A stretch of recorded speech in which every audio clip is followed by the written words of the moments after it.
questions about oil-based paint markers.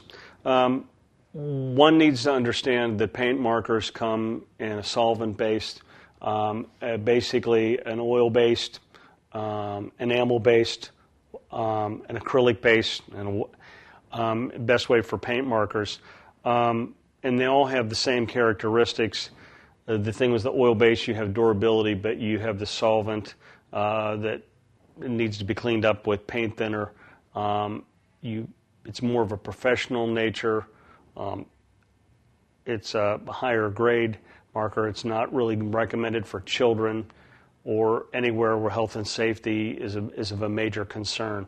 They do give off low amount of fumes, but still they're not non-toxic as opposed to an acrylic paint marker. So, when working with an oil or a solvent-based paint marker, one needs to just take the necessary precautions, understand they're dealing with something that's not non-toxic.